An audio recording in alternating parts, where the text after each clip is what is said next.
All right. Welcome back to another episode of the Real Estate Investing Club. I hope you guys are having a great day, whatever day it is for you, and whenever you're listening to this. As always, it is Friday here on the podcast, and I'm telling you, this is a perfect Friday in Seattle, Washington. Well, Tacoma, Washington. It's just so beautifully sunny out there, and I am stoked for, I think I've said this on the last like 5 episodes, but I'm stoked for spring. I'm so glad it's here. So yeah, we're bringing the energy to you guys, and it's a good day for a second reason because we have Irwin Boris with us on the podcast from Paycar Capital. Irwin focuses on flex and industrial, small bay flex and industrial. So this should be a good episode. It's always an asset class that I've been interested in, and it's great to hear more from investors that are out there in the field. So Irwin, thanks for hopping on the podcast. No, my pleasure. Thank you for having me, Gabe.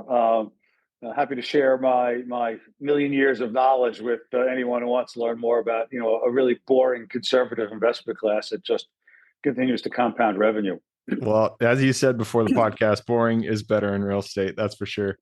No, especially the last couple of years, with interest rates moving up and insurance costs tripling and construction delays and prices rising, it really, sort of led for the perfect storm for a lot of, ships to take on water. Yeah, exactly. So let's start it out. We always like to start by hearing stories and kind of how people got to where they are. You've been in the game for a long time. I'm sure you got tons of good stories. So why don't you just take us back to the beginning and tell us, how you got here? Sure, my pleasure. I got out of school. I went to work for an accounting firm. I took the CPA exam. We had a lot of real estate related clients, and this was back when accounting was done on monstrous pieces of manual paper. There were no computers involved. And, nice. I sort of get tired of putting numbers in boxes. And so I went to work for one of the firm's clients who was and still is a very large owner-operator of apartments in the New York area and now in other states. And they taught me the management side of the business. And so I got a good appreciation for actually what went into those numbers that I was looking at as an accountant. And so, a lot of times you look at, financial statements and you're like, oh, the numbers look reasonable. How do you know they look reasonable? Until you really, I guess, touch the operations and you know what goes into it and how to make those numbers and why they fluctuate from year to year, you sort of get a better understanding. And, and through my career, I've spent, 15 plus years on off as a lender, I think about 18 years as a lender, and the other half working for owners, either doing, asset management, financial structuring and acquisitions. And so I've really touched all the food groups from multifamily to office to retail, hotel, and to industrial. And, as a personal investor, a lot of people start in either single family or multifamily. And early on, I noticed that a lot of the multifamily deals, some of them really worked out much better than expected. Some of them not so much, and some of them didn't work out because, you can't see things no matter how much due diligence you do. You can't see what the underground water lines and waste lines look like. You can't see into the walls, and you never know what's back there. Yeah. Some people have gone so far as you put a camera down a waste line to see if the waste, but the supply lines are very narrow. You're not looking at that stuff. And I had one investment I was in where we had to dig up a lot of it and replace supply lines. That was unexpected. So as I went through my real estate journey and having worked with others that were in this industrial and shallow bay class, I'm like, well, this is great. You don't have the tenants are paying most, if not all, of the operating expenses. B, they need to be there. C, the insurance doesn't swing on industrial like it does on multifamily because of all the natural disasters. And I don't have to really depend on big capital expenditures to renovate apartments to try to get another $200 or $300 a month. And so it became it's a really boring investment. And if someone said to me, why do you like it? I said, it's easy. The revenue compounds every year. Like if you took your body weight and compounded it 3% a year for the next 7 or 10 years, you'd say, oh, I got really fat. I'm like, exactly. So that's how I know the revenue is going up. And with that, the value is going up. There you go. And so over time, I've learned not to chase, pro forma IRR or equity multiples. I'm chasing deals that I know are going to distribute at least 8% in the first year. And as rents compound, that's going to grow. And as that grows, I'm creating wealth. Yep. So Yeah. it's a simple formula that's worked. I'm not saying I'm the smartest guy, but I have a formula that's worked for myself and my investors and some of my partners, and we continue to deploy that as how we do business. If you have something that works, don't change it, don't fix it. It is just stick with it. That is a good formula to be following. Yeah, I feel like many years ago, I was taught that if you couldn't analyze a real estate deal on a cocktail napkin, a 3x5 card, maybe you shouldn't invest in it. yeah, I like that. If you don't need Excel and you can just sit down with a piece of paper and jot it out yourself, makes it a solid investment. I feel Very like it is true. unique though, because multifamily is, it's one of the hotter, if not the hottest asset classes out there for investors. Everybody loves to look at it. There's a lot of talk about multifamily. Obviously, there's a lot of demand for housing, so there's good reason for it. But you've kind of shunned that in favor of industrial, which I feel like is pretty unique. Um, have you owned multifamily in the past, or is industrial? Is that just what you're focused on 100%? I've invested in a lot of multifamily. Maybe got out of some of it too early, Mm. given how it continued to run. But what do they say? The bulls make money, the bears make money, and the pigs get slaughtered, type of thing on Wall Street. So maybe I got out a couple years too early on some of the deals, but we got into these deals like in Raleigh and Charlotte when everyone used to say where. It was a flyover city. The institutional guys were like, where? Now it's a hot market. And I'm invested in one multifamily property down in Virginia, which we actually have on the market to sell. And I watched insurance go from $285 a unit to $1,100 a unit in a year and a half with all the natural storms and disasters. And all right, we have very low leverage on it, and it's still generating some distributable cash flow, but not what we thought. Then I'm like, you know what? I don't need to be subject to a shortage of the A team staff and have to hire B people or vendors wanting more and more money to renovate an apartment. I think when we started, you could do a 1-bedroom apartment with countertops, cabinets, flooring, and everything for $10,000. Now it's up to over 20 for a good renovation, and you got to like take a number and wait for them to get to you.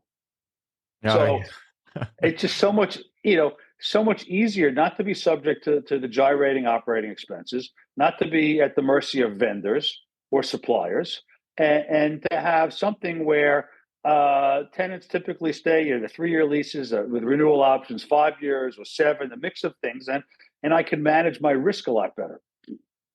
Well, you've convinced me. So you do both industrial and small bay, and by industrial, I'm assuming you mean warehouse industrial, correct? Yeah, larger space. I do very few single tenant, industrial deals for risk. That not everyone is going to sign a 30 or 40-year lease, and if they're signing a 30-year lease, you as an owner are missing a lot of rent pops. And I look at some of these big institutional, even the REITs that like these 30-year leases. Well, when rents really started to spike the last 8 years, they left a lot of money on the table because you missed a lot of rent increases. Yeah, makes sense. But that's what they do. So we have we'll do some single tenant deals where the tenant is tied to the building and the workforce, and that's part of the due diligence. I've invested in 2 single tenant deals. One of them, it was a basis play. The tenant has a 15-year lease renewal options, and they've been in there for 30 years, but didn't want to own the building anymore. And if they go out of business, I could divide it into 3 pieces and make another $2 a square foot, but they pay like a clock. The other one we bought, I'm invested in, is in the middle of Indiana. They have 500 employees, and they, when you have 500 employees that work in 3 shifts, 7 days a week, you can't move more than a couple of miles because you lose part of your workforce. Yeah. And so it's easier for them to pay $2 a square foot over a 7 or 10-year period in rent increases than it is to move to the other side of a state or another state and try to recreate your workforce. Yeah, that makes sense. I've never thought about that. Yeah.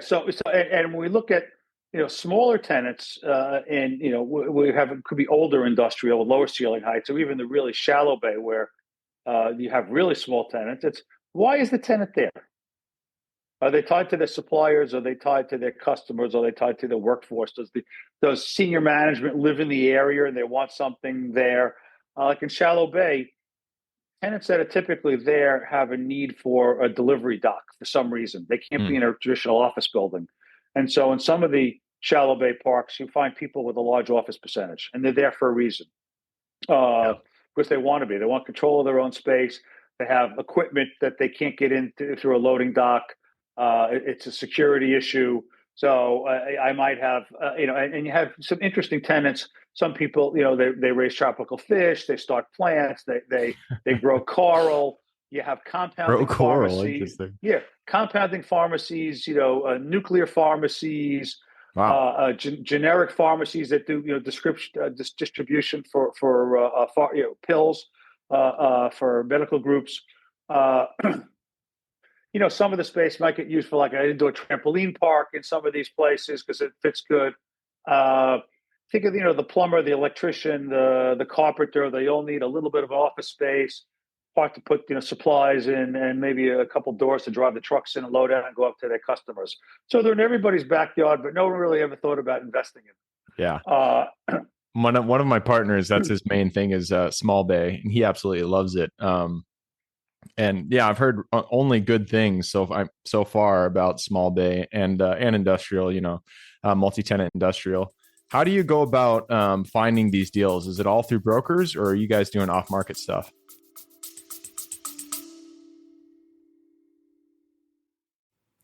Before we continue on with today's guest, I want to tell you guys about a community I'm launching on School to help investors like yourself grow your own portfolio.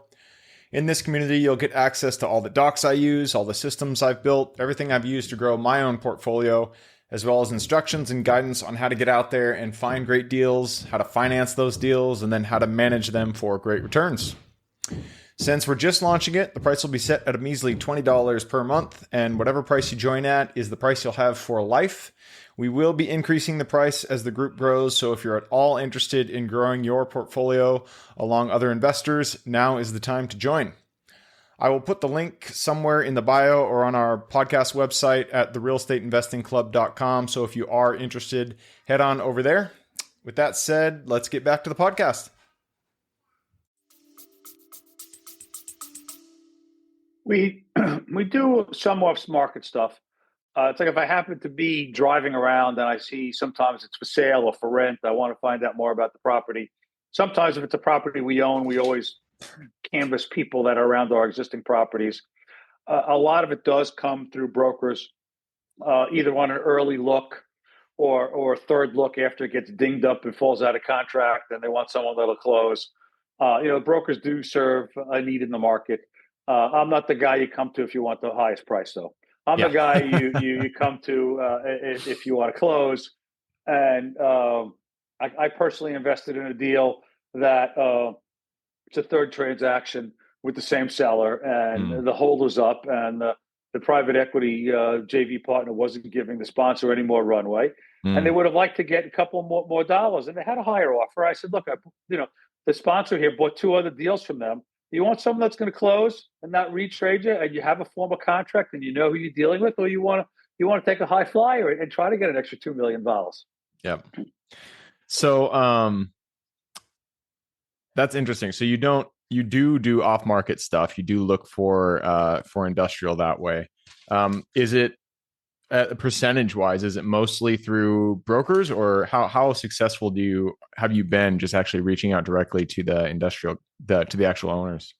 Well, we reach out. I guess maybe 10% of the stuff comes direct from owners that we talk to. A lot of the off market deals are really, I guess, early look from a broker. Said, hey, the seller doesn't want to do a full marketing. What do you think? Let's try to make a deal. We do a lot of those. And then the other majority is deals that aren't getting traction anywhere, and their broker's like, look, just make me an offer. Yeah. So let's see if we can get somewhere. Yeah. And so, we analyze a lot of deals, but I'm never going to chase a deal. I'm going to wait for the deal to chase me. I'm getting to the same way. I'm tired of I've closed enough deals and I'm just like, I'm just gonna wait. I'm not gonna be so crazy about like chasing these guys and trying to get the deal done. If it comes, it comes. If it doesn't, hey, let's get off my That's back. right. You got to make your money on the buy. So you got to be patient. Yep. So two other things. I want to talk about location and I want to talk about return for these guys. So Sure. individually, I buy mobile home parks, self-storage facilities, and RV parks. But I look for heavy value add. I'm looking for a good cap rate, on the return essentially. So like for RV parks, 12 caps once I do all the work and on that side. What do you typically look for in small bay and in multi-tenant, in terms of like your on close cap rate? Sure. We're seeing a lot of deals north of an 8 on Oh, in-place okay. revenue and That's not in-place bad. occupancy. Sometimes we're seeing 9s and 10s, depending what the situation is, why the seller is selling. You know, and then again, also a lot of it's based on the occupancy and what the remaining weighted average lease term is. Hmm. Typically, some people only want to buy if there's you know 7 to 15 years left, on the leases. I don't mind buying if it's a multi-tenant property if there's 2 or 3 years left on the lease, and I understand the market. That's where the opportunity is. Industrial is really a game of nickels, dimes, and quarters of moving rents, and sometimes by having a shorter lease, I can get rid of tenants that I don't think are desirable and letting others expand. Yeah. Uh, and some business owners, especially on the smaller tenants, even within a high ceiling height industrial building, they can't see more than 3 to 5 years. And so Hmm. they might have a lease with 3+2 or 3 3-year options, or 5+5, because it's hard for anybody to see signing, a 20-year lease, Yeah. especially if you're a smaller business, because you don't need, Unless like, they're there's a like lot of stuff Johnson and that, Johnson or something. yeah, yeah. Yeah. And even then, if they want to terminate early, they have the money to pay a termination fee. Yeah. The smaller regional tenants don't want to be exposed to that. And that really creates a lot of opportunity. Yeah. No, that makes a lot of sense.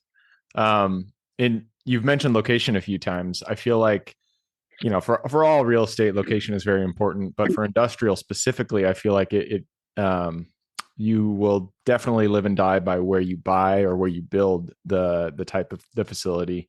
Where I'm sure you don't just look in one state. Where generally do you look for property in terms of, around the United States, and then within those locations, do you like to look for certain areas in the city, or how do you define where you're trying to buy the properties?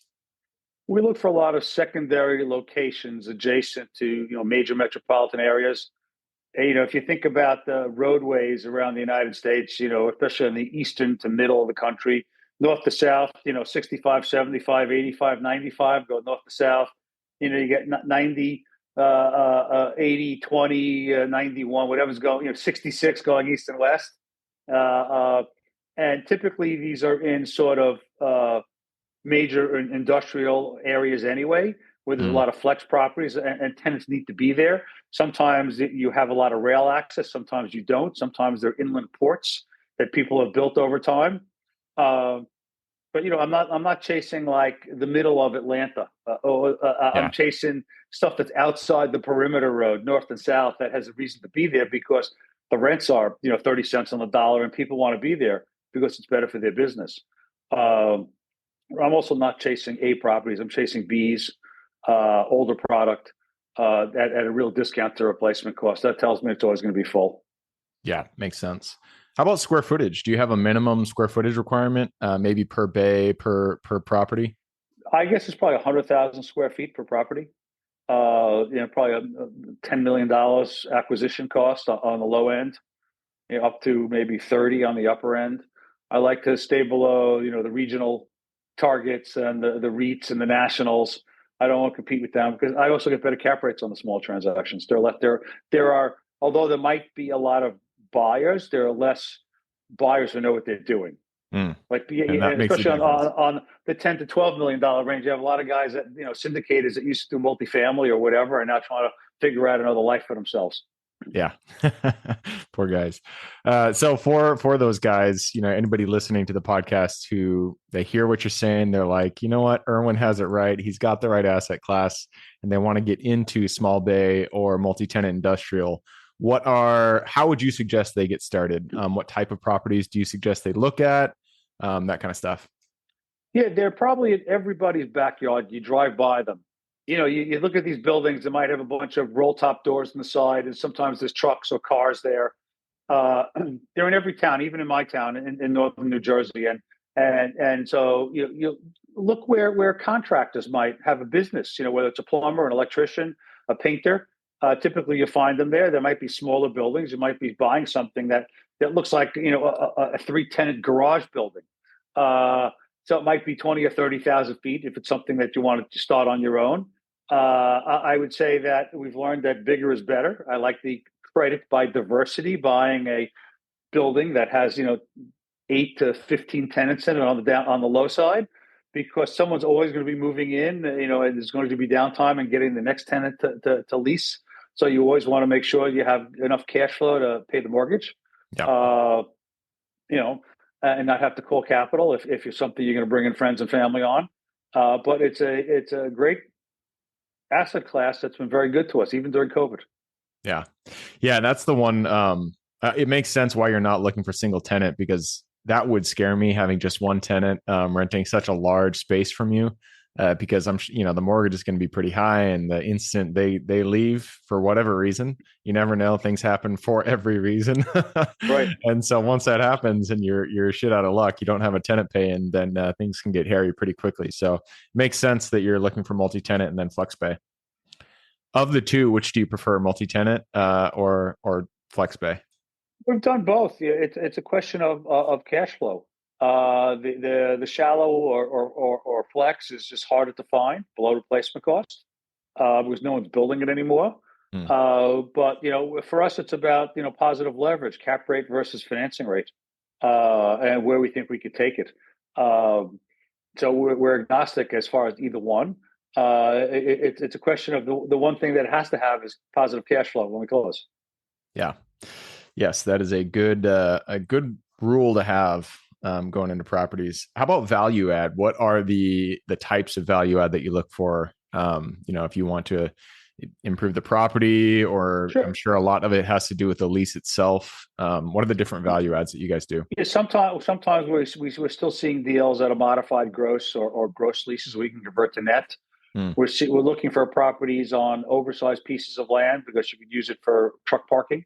Or maybe a building expansion if you need. In some states there are incentives for solar, so you might think about solar or battery storage or something on site there. And then it's a slow roasted investment. It's not like where you're trying to see trajectory of renovating as many units as fast as you can in multifamily.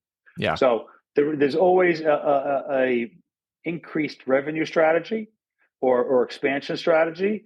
And sometimes we buy buildings on excess pieces of land just because we know we can expand it. And that, sometimes depending on what's going on, that helps you sell at a better price. Yeah. It's a covered income generating covered land play. And we're happy to do that as well. Cool. I love it. All right. And before we move to the quick question round, we always like to talk about the economy, because it's going up and down, and there's a lot of people saying different things about what will happen. So if you looked into Irwin's crystal ball, what would you say for the next 2 to 3 years will happen in the economy in general? Well, it's kind of interesting. I was looking at a couple of newsletters and some of the quotes from some of the dinosaurs, the big boys in the industrial space, and you get guys like Clarion Partners, who's part of Franklin Templeton, who thinks the next 2 years are going to be great buying opportunities in general. And they put that statement out before the current D-Day, fiasco that we're experiencing here with tariffs. And then I saw another article this morning, it came out in CoStar, where Blackstone thinks time to buy is when there's uncertainty. And I think for the next 4 years, we're going to experience a lot of uncertainty with the current administration. Okay. So your prognosis is now is a good time to buy. Yeah. And then I saw something also in one of the trade publications with Prologis, who's a huge dinosaur in Class A industrial, that they're going to put a lot of development projects on hold right now. Oh, okay. Even Interesting. with the what might be an increased demand with all this push for onshoring, the tariffs are creating uncertainty as far as construction costs. And if you don't know what your yield on cost is, why are you building? If you don't know what your return is, What is the uh, what's the price per square foot on build costs for industrial for a well, small bay, I guess. depending on kind of small bay, some people use metal panels, corrugated panels, insulated panels, and you might have spaces for the fire code type of stuff. I really like concrete or brick, Hmm. and that stuff is without the land. It could be 150 or $200 a square foot Okay. plus land and things like that. And so a lot of the buildings we've bought are less than $100 a square foot, and those are occupied buildings, Wow, that's great. which is pretty good. But tariffs have created a lot of uncertainty, and when you look at the way the stock market is gyrated, so I'm hearing some of my investors is like, we don't know if we're going to invest anything anytime soon, or we're going to invest less because we want to have more cash on hand. We're seeing cost of living increase and operating expenses and our businesses. It's the same thing I'm experiencing. Um, and then on from the financing side, it's like, if you're like, we've done a lot of CMBS loans over the years. If you have to deal with a lender now, the lenders don't know what's going on. Mm, yeah. So you can't trust anything, even if it's someone you've closed with before. I don't know how anyone is going to finance. All the deals are sort of getting stagnated, or normally you would have gotten 10 offers or 5 offers, and now you're lucky to get one, and it's ugly. Uh, so it's kind of an interesting time, unless you're fortunate to have something that's straight down the center of the fairway. Uh, it might be difficult to finance unless you're willing to provide recourse. Yeah, makes sense. Yeah, the stock market has been. I don't do the stock market anymore. I did for a second, but I learned my lesson, and I said, you know what, I'm sticking to real estate. But I have some friends that play the stock market, and they've been having a ball with this up and down. So it's definitely an interesting time, that's for sure. No, it is an interesting time. It's just that I've learned not to open any statements, and I keep telling people not to open their statements, and everything will get better, but it might not be until there's a change of administration, a change of thought. Yeah, we'll see. All right, that leads us to the quick question round. You ready to rock? Sure, go ahead. Let's do it. It starts Sure, with education. Could be any form, could be a conference you've been to, a right. mentorship program you've been a part of, book you've read, movie you've seen, anything. But I need 2 recommendations, one for general life wisdom and then one for real estate. Sure. I guess in general, it's you never give up. Now's the time. If you don't put 100% effort in and believe in yourself 100%, nobody else is ever going to. And one of the guys I know for a very long time that I follow on social media, basically self-made guys, is Gary Vaynerchuk, Gary V. Oh, yeah. And so, and He's Gary fun to V, watch. it's fun to watch. He doesn't sugarcoat anything. He tells you the way it is, and he's been very successful at it. And I think young people and older people can still learn a lot from him. Yeah. Uh, I would say if you go into a meeting, never assume you're the smartest person in the world, because there's something to be learned along the way from everybody. Yeah. And it was hard when I was younger, but my grandfather once said to me, if you keep your mouth closed, people will give you the benefit of the doubt. If you open your mouth, there will be no doubt. That's funny. That's a So, wise grandpa right oh, there. yeah, so over the years, I've learned to be more of a listener, and then my father added on to that previous thought. He says, sometimes even if you know the answer and you're 1,000% sure, it in your best interest to say to somebody, that's kind of interesting. Let me think about it and get back to you. I just want to check my facts or just do a little research. It makes you sound like you're putting a lot more thought and effort into it. It makes you sound, a little more disciplined, that you're going to do some extra due diligence on their behalf, even if you know what all the facts and figures are at the top of your head. Sometimes, being a little patient, especially if you're trying to attract somebody to do business with, they get a little more impressed with how thoughtfulness that you're putting into your answer. Yeah, I like that. One of my the favorite books that I've read, I don't even remember the title, but it was Benjamin Franklin. I can't remember the book that he wrote, but it was talking about how being tactful in your communication and using patience even when you know that you're right. I think that's really wise. Especially, it's really difficult when you're younger, especially to keep your mouth shut and just not talk so Right. much. But listening Exactly. is definitely the stronger strength or the stronger position to be taking there. So I like that. All right, next question is for your younger self. Let's go back to the Irwin who was still a CPA, going paper to pen, just going through the motions there. Go back to him, look him in the eye, give him one piece of advice moving forward. Uh, that's kind of interesting to step back that far. I don't know. Maybe I would have stayed an accountant a couple of years more and try to learn a little more. Uh, maybe outside of real estate while I'm still, from an accountant's point of view. But I find that I am appreciative of having that accounting degree over a business or a finance degree because when I was a banker, I remember having a borrower come to me, and I've only done like 3 single family loans involved with them for some of my borrowers. And I had to explain to people who underwrite single family loans how to read a tax return. I have a Mm. woman with an extremely high net worth bidding on a house at auction, $2.5 million house, and they call me up and say, "We can't lend her any money. She doesn't have any income." I'm like, "What are you talking about?" "Oh, we're looking at her tax return. She has no taxable income." I said, "Pull out the Schedule C's." I'm like, "You see those non-cash items? What's a non-cash item?" I said, "Depreciation and amortization." I said, "Those are non-cash items. Add those back because they're not expenses that you actually have to pay." "What Mm. do you mean you don't pay them? It's not a real tax return. It's not accurate." I'm like, "No." I had to explain to her what depreciation was and how the government lets you do that. I said, "If you add both those numbers back, and they call me back, oh yeah, she's got a lot of money." I said she doesn't have to pay tax on it because of depreciation and amortization. Yeah. So it's helped me dissect financial statements and read footnotes because sometimes you have to read those on a tenant, what's going on, Yeah. and understand financial statements and how to present properly. Uh, and I think that if I had maybe spent another year or two as an accountant, I'd understand at an earlier stage how to put together financial statements. Yeah. Uh, so there's always something to learn. You know what they say is hindsight is always 2020. It's like every time in our life we'd say, "You know what? I wish I was 10 years younger. Here's what I would have done different." Something like that. Yeah, that's right.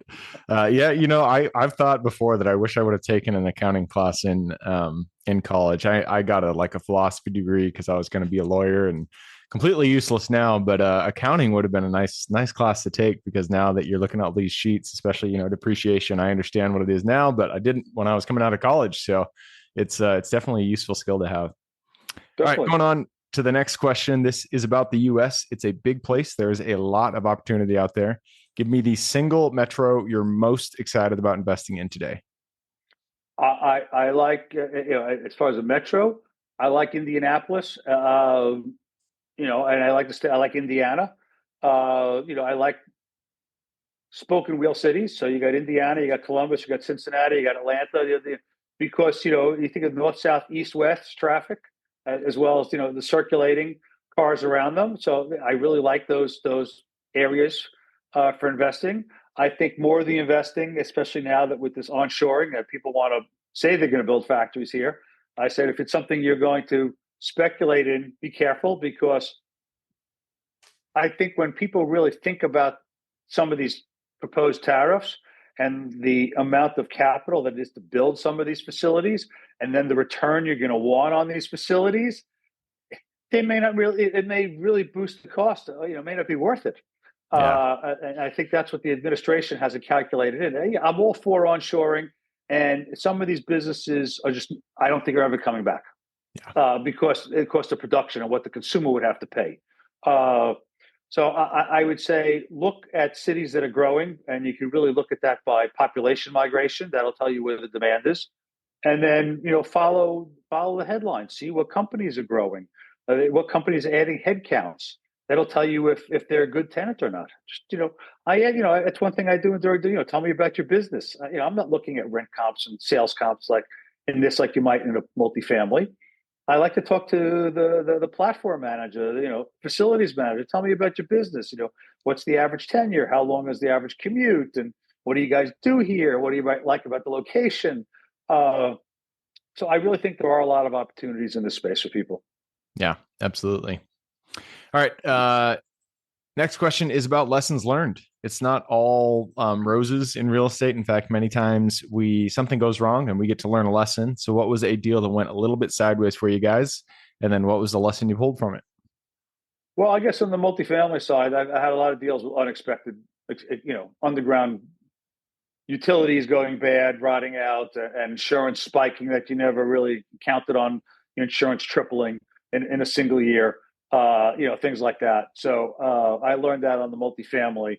And early on, we had some single tenant buildings like 15 years ago, and they filed for bankruptcy once, and then they were bought by a private equity shop, and we figured it would be good. And then they filed for bankruptcy a second time, and we ended up giving the buildings back to the lender and then working with the lender to try to maximize the sales proceeds because we knew the buildings really well and try to get them as whole as they could, even though the loans were non-recourse. So that's why we're very sensitive to single tenant buildings. There's got to be a reason for investing in a single tenant building now for us. I'm not chasing cash flow just because it's a nice. And this was a big name back then, but I've learned to stay away from single tenant. It's all about diversity. Yep, makes sense. All right, that leads us to the last question. This is for the listeners. You've given us a lot to think about. I'm sure people want to reach out, get in contact with you. This is a two-parter. Where can they find you? And then what can they expect when they reach out? You can find me anywhere on social media, whether it's LinkedIn, Instagram, Facebook. Just put Irwin Boris into the search bar. You'll find me. You hit LinkedIn, you'll find on my profile a link to my calendar. You want to talk? We can talk. Even as with our investors, I like to do the investor relations. It's not like you're talking to somebody in the middle that is so disconnected from the property, because I'm involved with the acquisition, the strategy, the asset management, and the closing. I can tell you about the deal and why we like the deal, where it's not somebody reading off a script that has to get back to you, and it's all about really cultivating long-term friendships with our investors. We treat them as partners. And we try to be involved. Like I have my kids are going to college. A lot of our investors' kids are going to college. We're comparing notes on colleges, university tours. We talk about wine. We talk about tequila and vacations, and so we like to get to know people on more than a personal level. It's not just like giving you money, we'll send you a check type of thing. It's why what are you trying to achieve? Tell me some of the obstacles you've hit over the years. I'm trying to help people. And give them the benefit of my knowledge. And once in a while, I learn something from other people as well. There you go. Yeah, real estate is first and foremost a relationship business. So I love to hear that. I will put those links in the show notes. So if you guys want to reach out to Irwin, all you got to do is just click the little more in the description. It'll pull down that full description, and in there you can find his links. All right, Irwin, that was great. Thank you very much for hopping on the show. No, Gabriel, it's always a pleasure to get on and try to help people along with their journeys to financial freedom. All right. For everybody who's with us today, thank you guys for showing up. You are the reason we do this. So if you guys have any questions, reach out to me, Gabe at therealestateinvestingclub.com. If you guys want to support the show, just leave us a review. Other than that, I hope you guys have a great week. Keep rocking real estate, and I look forward to seeing you on the next episode. All right. Before I officially sign off, I have a quick announcement to make. If you're interested in becoming a passive investor in one of my deals, my own company, Kaizen Properties, is looking for capital partners for our upcoming projects. We invest in what are known as recession-resistant assets, mainly self-storage facilities, mobile home and RV parks, and industrial properties. If you're interested in investing and would like to learn a little bit more about my company, our investing criteria, and some of the previous projects we've done, go to the Real Estate Investing Club podcast at therealestateinvestingclub.com and scroll all the way down to the bottom of the page. Click on the Invest With Us button. That'll pop up the investor form. Fill that out, and we will reach back out to you as soon as we can. Or if you prefer a little bit more of a personal touch, you can reach out to me at gabe at therealestateinvestingclub.com. So really, that is it. Again, it was a pleasure hanging out with you guys during this episode, and I look forward to seeing you on the next episode.